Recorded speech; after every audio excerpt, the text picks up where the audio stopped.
Hello friends, welcome to Total Study. तो friends, इस video में हम घातांकों के नियम सीखने वाले हैं। तो फ्रेंड्स, पिछली वीडियो में हमने घातांकों के कुछ नियम सीख चुके थे और कुछ बचे हुए नियम हैं जो आज इस वीडियो में सीखेंगे। तो फ्रेंड्स, यदि आपने पिछली वीडियो नहीं देखी है तो जल्दी जाकर पिछली वीडियो आप चैनल पर देख सकते हैं। तो फ्रेंड्स, चलिए वीडियो को स्टार्ट करते हैं। तो फ्रेंड्स, यहाँ पर देखिए क्वेश्चन है, जैसे यहाँ पर दिया है कि 5 की पावर 3 है और यहाँ पर 5 की पावर 7 है, यानी 5 की घात 3 है फ्रेंड्स और बटे में 5 की घात 7 है। तो फ्रेंड्स, यह है एक नियम है कि यहाँ पर देखिए जो 5 है, यानी यहाँ पर जो बेस 5 है और यहाँ बटे में भी जो यहाँ पर बेस दिया गया है वो कितना है, 5 है।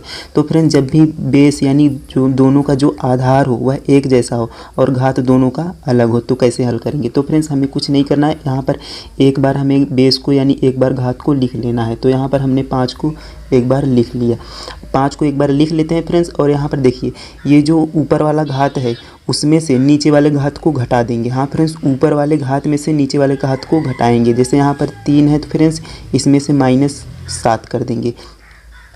यही फ्रेंड्स हमारा नियम है कि यहाँ पर 5 लिखेंगे और यहाँ पर घात 3 है तो 3 में से -7 कर देंगे। अब फ्रेंड्स इसे हम घटा लेंगे तो यहाँ पर 5। अब फ्रेंड्स देखिए 3 में से 7 तो नहीं जाएगा, बट 7 में से हम 3 को घटा सकते हैं, लेकिन जो हमारा इसका आंसर आएगा वह कितना आएगा, माइनस में आएगा। तो 3 में से 7 तो नहीं घटा सकते, बट 7 में से अगर 3 घटाएंगे तो कितना आएगा फ्रेंड्स, 4 आएगा। तो 4 यहाँ पर हम लिख सकेंगे, लेकिन यहाँ पर माइनस में 4 होगा। तो फ्रेंड्स 5 की घात कितना है, -4 है। तो फ्रेंड्स इसे कैसे लिख सकते हैं ये अभी हम अगले क्वेश्चन में समझेंगे। तो फ्रेंड्स यहाँ पर नेक्स्ट देखिए, तो यहाँ पर फ्रेंड्स 7 की पावर 4 दिया है और यहाँ पर 7 की पावर 2, यानी 7 की घात 4 है और 7 की घात 2 है। अब यहाँ पर भी बेस दोनों का सेम है फ्रेंड्स और घात दोनों का अलग अलग है। तो बिल्कुल वैसे ही इसे भी हम करेंगे, बेस को यानी आधार को एक बार हम लिख लेंगे। तो यहाँ पर हमने 7 एक बार लिख लिया है और जो ऊपर वाला घात है यानी जो ऊपर वाली संख्या का घात है उसमें से नीचे वाली संख्या का घात को हम घटा देंगे। तो यहाँ पर 4 है तो यहाँ से माइनस हम 2 कर देंगे। तो 4 में से 2 को घटा देंगे फ्रेंड्स, तो यहाँ पर 7 और यहाँ पर 4 में से 2 को घटाएंगे तो कितना आएगा, 2 आ जाएगा, यानी 7 का स्क्वायर फ्रेंड्स ये हमारा आंसर होगा। अगर इसे हम और सरल रूप में लिखे फ्रेंड्स तो 7 गुणा 7 लिख सकते हैं, यानी 7 सत्ते 49। तो 49 फ्रेंड्स इसका आंसर हो जाएगा।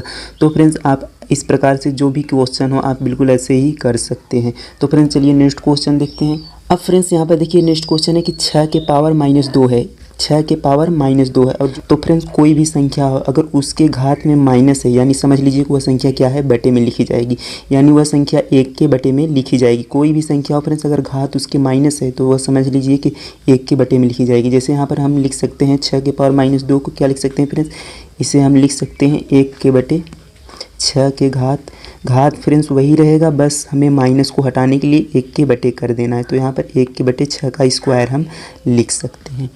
यहाँ पर 6 के पावर -2 था तो इसे हम 1 के बटे 6 की स्क्वायर लिख सकते हैं। अगर इसे हम और हल करें फ्रेंड्स तो यहाँ पर 1 के बटे यहाँ पर 6 का स्क्वायर यानी 6 का वर्ग कितना होगा, 6 छके 36 होगा। तो 1 के बटे हम 36 इसका आंसर लिख सकते हैं।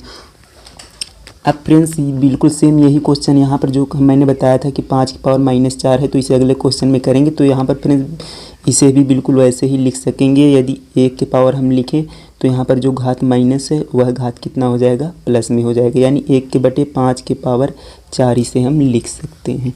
तो फ्रेंड्स यहाँ पर नेक्स्ट क्वेश्चन देखिए है कि 5 के बटे 3 है, 5 के बटे 3 है फ्रेंड्स और टोटल का स्क्वायर है, यानी टोटल का घात 2 है। तो फ्रेंड्स यहाँ पर हम इसे हल करने के लिए 5 की घात 2 लिख सकते हैं और 3 की घात भी 2 लिख सकते हैं, क्योंकि फ्रेंड्स यह कोष्टक में है, दोनों कोष्टक में और कोष्टक के बाहर स्क्वायर है। यानी फ्रेंड्स यहाँ पर स्क्वायर के स्थान पे फ्रेंड्स कोई भी घात हो, चाहे 3 हो 4 5 कोई भी घात हो, उसे हम जब कोष्टक के अंदर कोष्टक हटाएंगे तो कोष्टक के अंदर जितनी संख्या होगी सबके घात में वह संख्या लगा सकते हैं।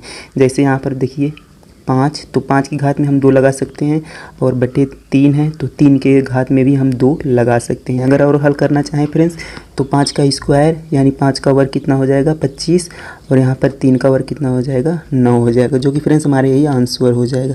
तो फ्रेंड्स उम्मीद है आप इसे अच्छे से समझ गए होंगे। तो फ्रेंड्स हमारा घातांकों का नियम होता है समाप्त। यदि आपने पिछली वीडियो भी नहीं देखी तो उसे भी जाकर जल्दी से देख लीजिए।